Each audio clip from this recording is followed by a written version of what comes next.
Okay, so now we go to the design of fractional factorial designs. So we were before studying the 2K factorial designs. Let us remind us a bit. So the 2K factorial designs were designs in which we had a number of factors, K factors, and for each one of them we had two levels. And then, let me see if I can get it bigger. Okay. So, well, we have some factors, and then we studied how to estimate each one of the contributions. So, just a reminder: this capital P was the effect of applying P equal 1, while a small p was the mean of observations that had P equal 1, and P equal 1 was in this case frogs. Okay, so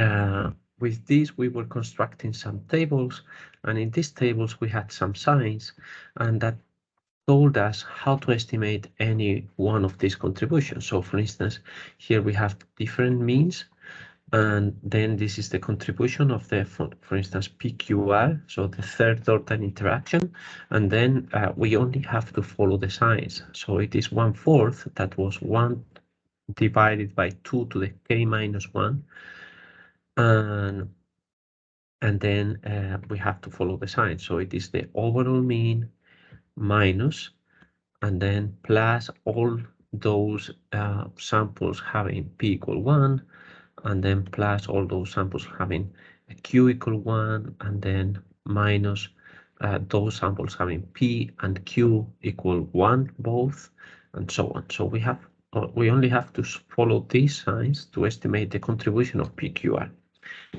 And at the end of the last video, we were discussing that we don't need to perform absolutely all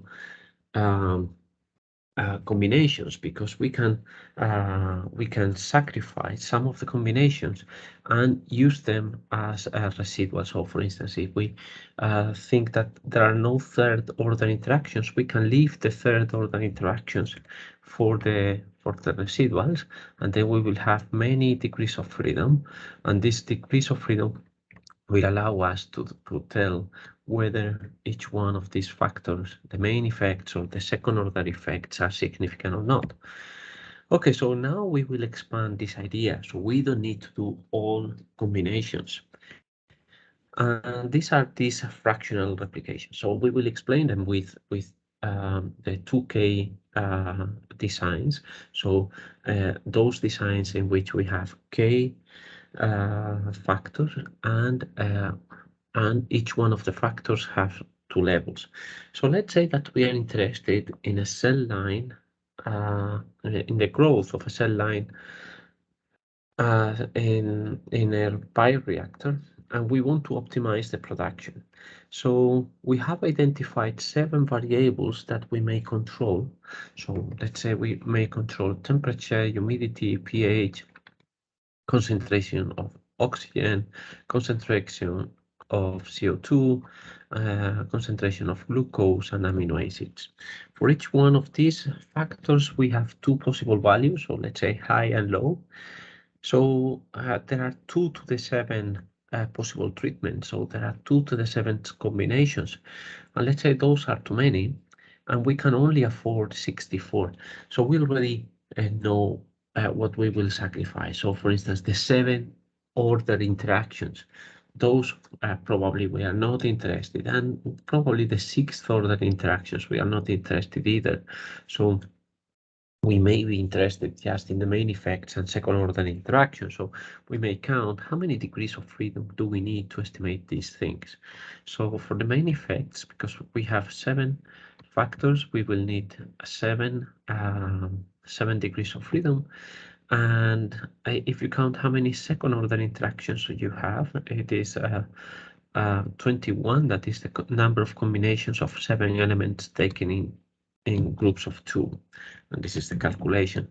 So we need only 28 samples plus sufficient replication for having residuals for the degrees of freedom. So for instance, we said that we wanted to do a 64. So 64 means that this is 28 up to 64, 63 degrees of freedom.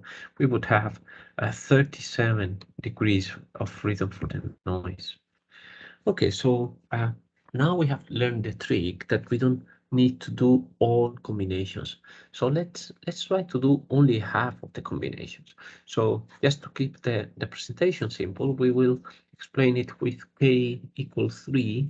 So we have 3 factors, let's say, and here we have the full factorial design in which we have all combinations. We have the previous table that we have to estimate each one of the contributions, and these are the signs and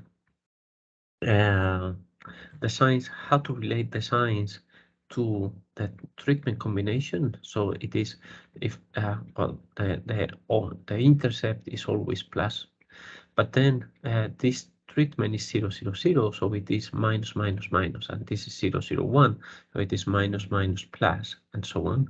And then these columns are the product of the corresponding columns. So for instance, this is PQ, so you have to multiply P and Q, so it is minus, minus, plus, minus, minus, plus, minus, plus, minus, and so on. The same for these other two columns. And then PQR, it is PQ times R, so it is minus, plus, minus, plus, plus, plus, and so on. Okay, so and we have already said how to combine or how to estimate each one of these contributions. So for instance, the contribution of the main effect of P when P is equal 1 would be this 1/4 because we have 8 combinations, and then we would have minus the mean of this, minus the mean of this, and so on. So these columns tell us how to estimate the contributions of the main effects, the second order effects, the third order effects, and so on.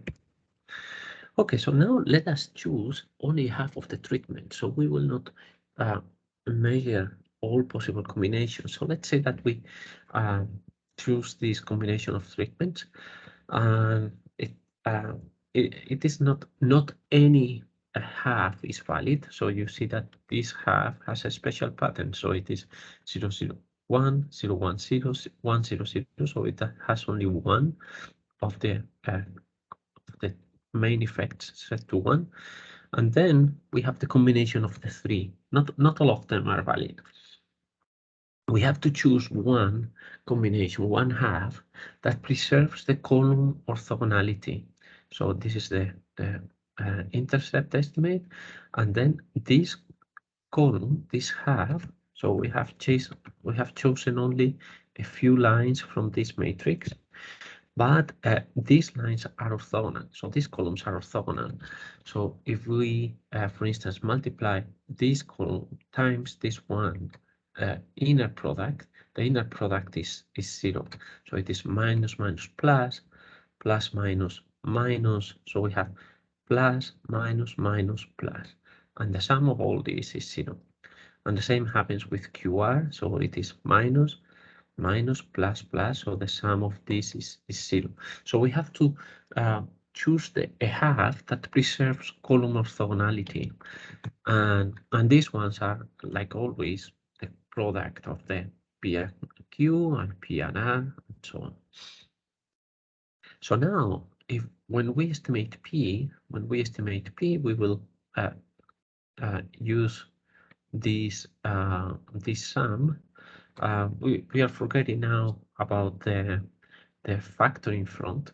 Just we are keeping the important part of the sum. So when we are estimating P, it turns out that P and QR have to be estimated in the same way. That means that when we make this sum is equal to the sum of the effect of P plus the effect of QR. So we are confounding both things. So we are confounding a second order interaction with a main effect. This confounding is also called aliasing, and it is not the only one. So we are confounding P with QR, but also Q with PR and R with PQ. So all the main effects are confounded with second order effects, and the overall mean is confounded with the third order interaction. So when we use these signs to estimate each one of the contributions, what we have is that it is not a single contribution that we are estimating, but the sum of two. The trick will be maybe, for instance, let's say that you don't think that there are third order interactions, and then confounding the mean with or the intercept with the third order interactions, it is not so terrible. On the other side, confounding main effects with second order interactions, probably that is not a good idea.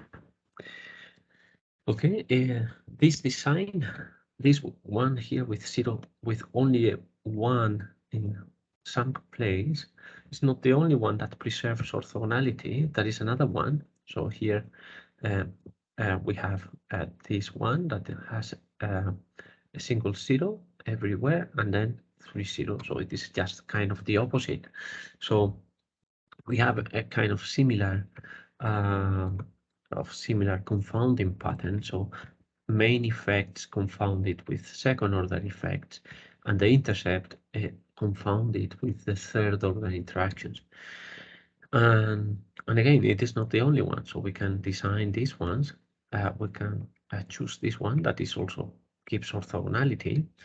But then now the confounding pattern is different.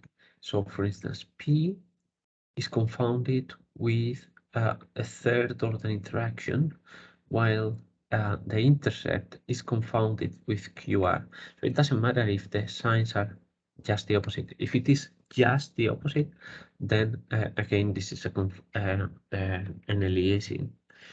So yeah, so we may confound a main effect with third order and the main with second order, or as in here, we may confound main intercept with third order and main effects with second order.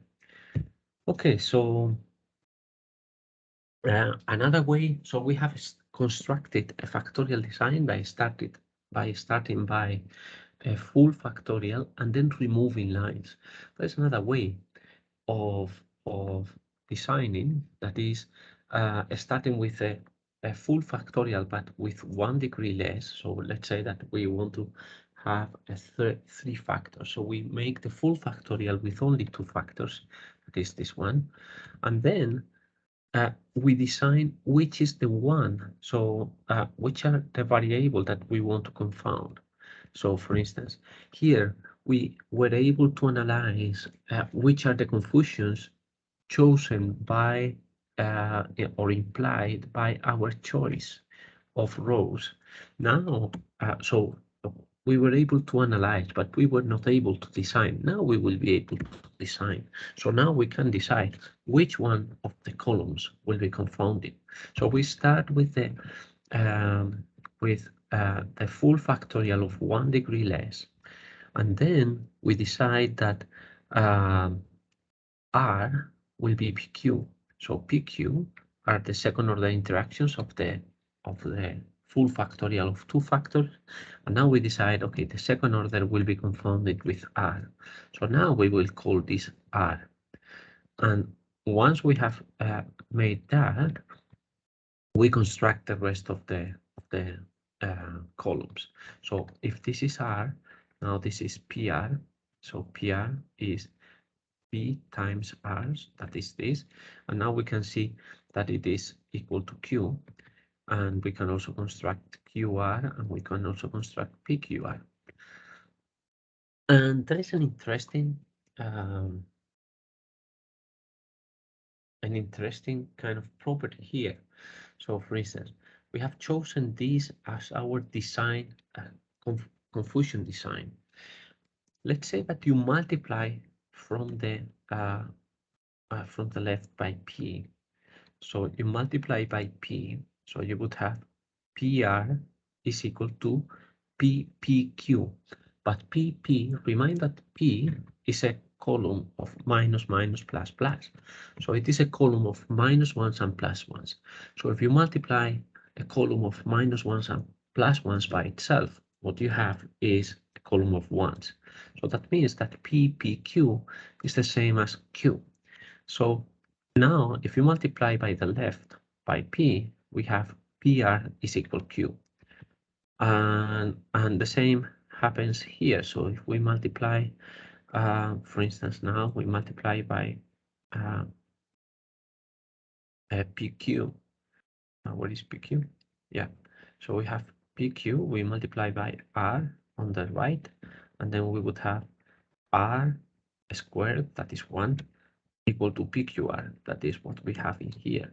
So we see that there is kind of a special algebra, and we can move things around.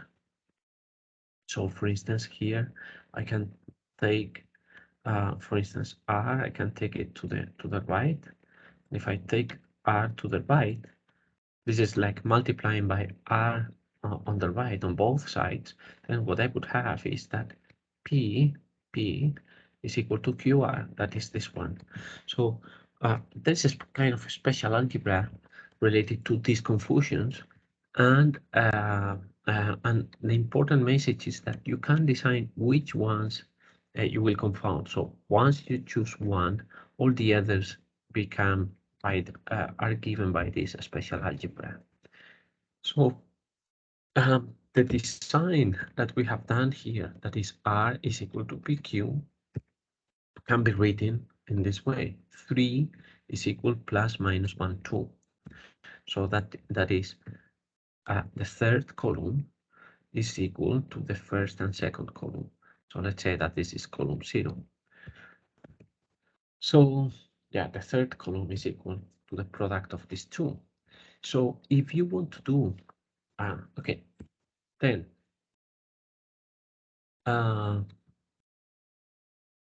we have 3 factors, but we are, so 3 factors implies 8 combinations, but we are doing only 4 of them.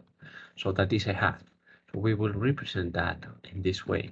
So we will have a factor, a design that is 2 to the 3 minus 1.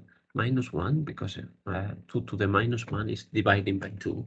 So we are doing only half of the experiment.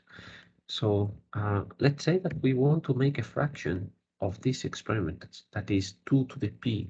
So for p equal 1, we will do a half. For p equal 2, we will do a fourth. For p equal 3, we will do an eighth of the experiment.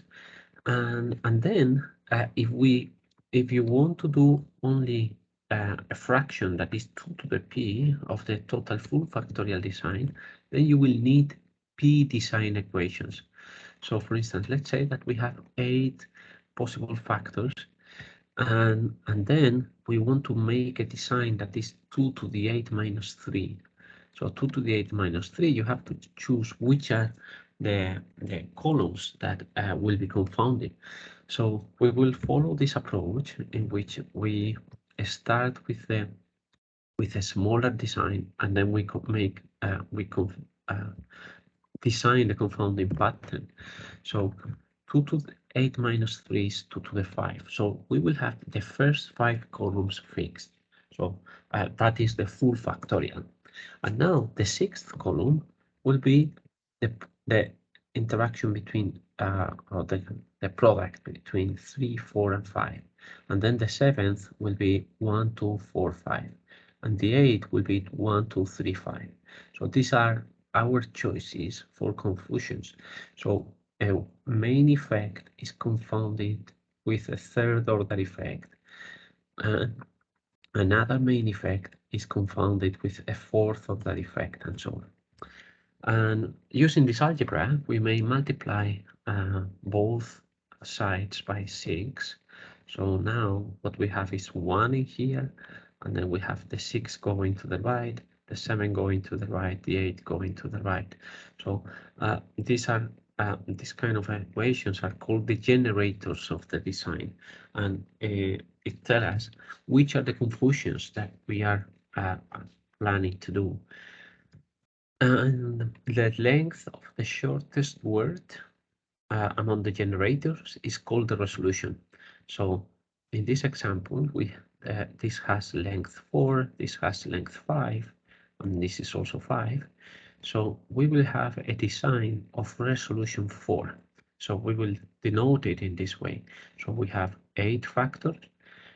From these 8 factors, we will perform only 1/8 of all of the combinations, and we will have resolution 4. And this is very important because the resolution decides or gives what are the properties that you will be able to see.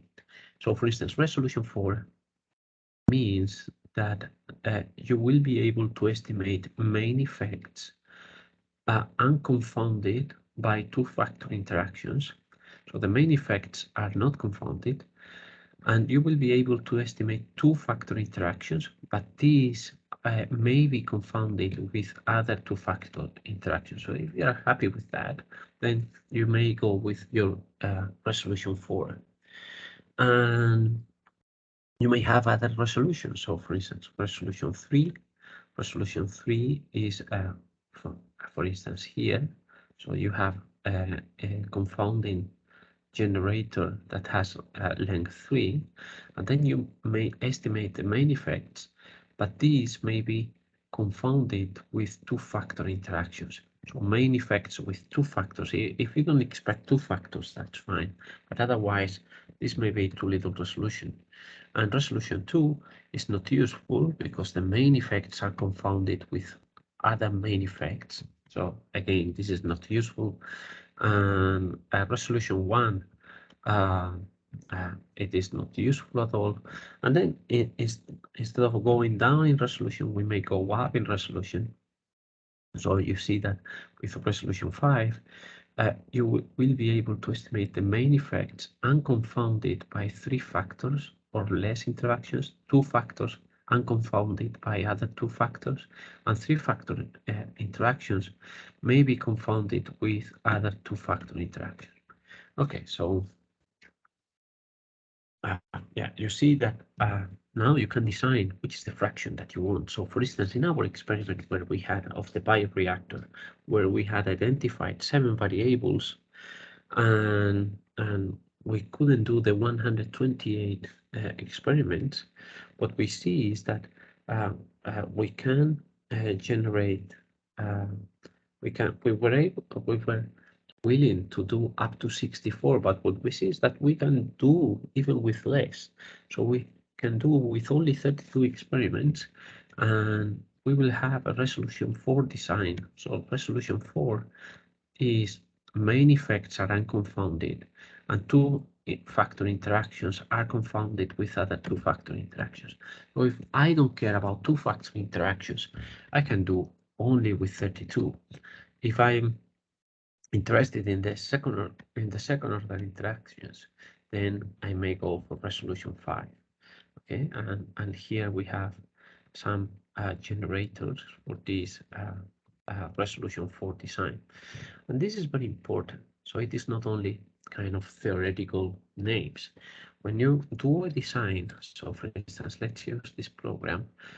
The other time we were using the design wizard, but when you use a new design, this is the kind of window you get. So this is really what we have been seeing now. So what we see is how many factors do you want? How many runs you will have? So for instance, if you have 3 factors, there are 2 to the 3 combinations. So these and 4 factors, there are 2 to the 4 combination. So these white cells are the full factorial designs. And then let's say that you have 4 factors. So this is the full factorial, but you are not willing to do all of them. You are only willing to do a half. So if you do a half, then you will have a 2 to the 4 minus 1 design, so you will do only half of it, and you will have resolution 4. And now we know what resolution 4 is. And then let's say that we have 5 factors, and with 5 factors, if you do a half, you have resolution 5, which is very good, very strong. And if you do only a fourth of it, then you have resolution 3. So there is no possibility to have a resolution 5, a resolution 4 with only 5 factors. With 6 factors, you can have resolution 6, resolution 4, resolution 3. So resolution 3, we have seen they're not so good. Resolution 4 are so-so, and resolution 5 or larger, they're very good. So that is why you have these color codes here. So you have, for instance, with 7, you would have a half of it, we have resolution 7. And then if you go for a fraction, with only a fraction, so we may have resolution resolution 4, resolution 4, but then we have here only 16 runs. So this is a very small fraction. So if we don't care in this experiment of the bioreactor, we don't care about second order interactions, then we can do only 16 runs to identify what are the contributions of the main effects. So this is extremely powerful. Once you choose the kind of design that you want to do, then the next thing is what are the conclusions that you want to allow. So for instance here, this is a first proposal. You may change it. You may change which are the conclusions, and here you see the same kind of equations that we were having here. So you have to decide the 6th column is equal to this, the 7th column is equal to this, and so on. So the term E is equal to this, the F is equal to this, and here are the confusions that we are causing. So we are causing the intercept is not confounded, and then the main effects are confounded with third order interactions, and then second order interactions are confounded with other second order interactions, and this third order interaction is confounded with other third order interactions. So if we don't care about second order interactions, and we don't think that they exist, or we don't want to estimate them so carefully, because what we will do now is the typical flow is that you have identified these 7 variables that may affect your bioreactor. Then you do a fractional factorial design to identify which are the important ones. And once you have identified the important ones, that may be 2 or 3, now you do a full factorial. And then you will be able to estimate very carefully the interactions, and the second order interactions, even the third order interactions if you want. So with only 16 runs, we will be able to estimate what are the main effects of the 7 variables. And then once you have them, you see the same kind of notation that we have been using in the slides. And then let's say that I want to have a detection sensitivity that is twice so what I want to detect, let's say it is twice the level of noise. And then we will have, with this 16 order, for each one of the main effects, we will have a lot of power. So if there are changes, I will be able to detect them.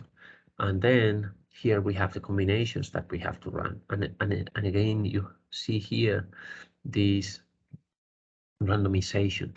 So in the first run, we will use a high value of A, a high of B, high of C, low of D, high of E, low of F, low of G. This is for the first run. And then the second run is this one, and the second. So yeah, you see that you can be really, really creative. So, and you can save really a lot of animals, samples, time, money, if you do these fractional factorial designs. Let us go back to the slides to a final, some final thought. That is, we could have followed the regression approach to these fractional designs. So let's say that we design our regression in this way. So the mean that we observe for the combination ijk, let's say that we have only 3 factors, p, q, and r, will be an intercept plus something that depends on p, on q, on the interaction of the two, r, the second order interactions, and the third order interaction. So we can design our matrix according to this. The system matrix is given by this table of signs. So the system matrix would be so we have 1, 1, 1, 1. So we have it here. We have minus, minus, 1, 1. So minus, minus, 1, 1. Minus, plus, minus, plus. So we have minus, plus, minus, plus, and so on. So this is A. Now this is these are the combinations that we have chosen, and then this was our A. Now I can analyze A transpose A. A transpose A is this one. You know that we will invert this matrix.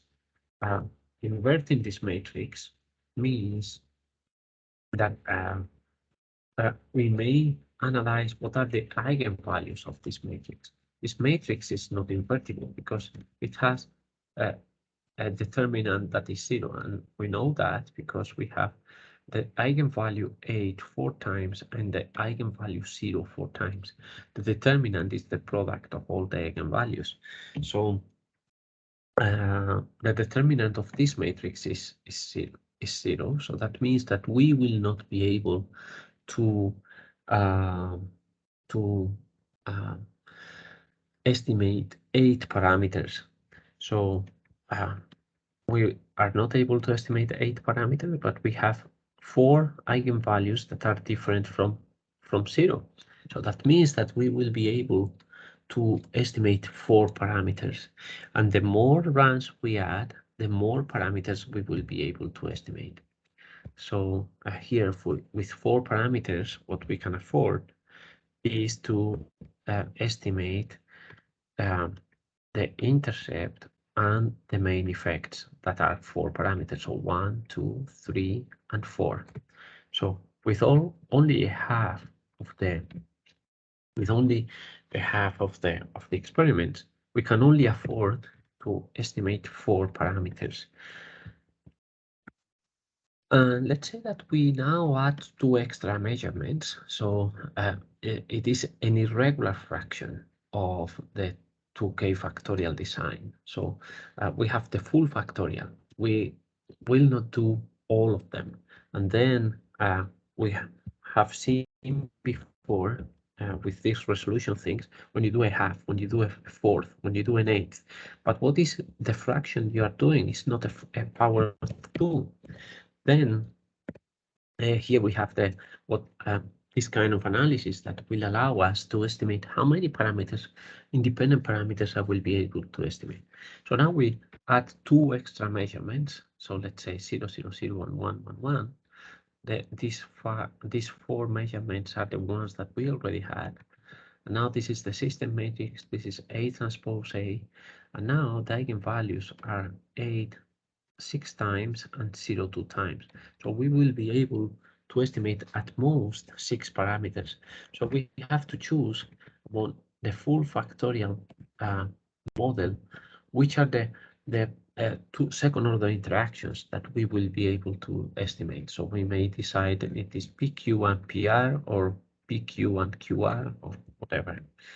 And now if we do the full factorial, so we add all the missing measurements, now A transpose A looks like this, and we will be able to estimate the 8 parameters. So we have in total, here in this regression, we have 8 parameters. So you are not restricted to fractions of the full factorial that are a power of 2.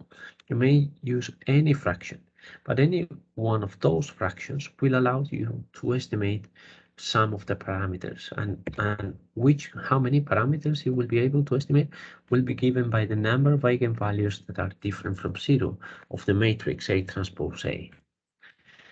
So with this, we are over with this section, and we will see you in the next video.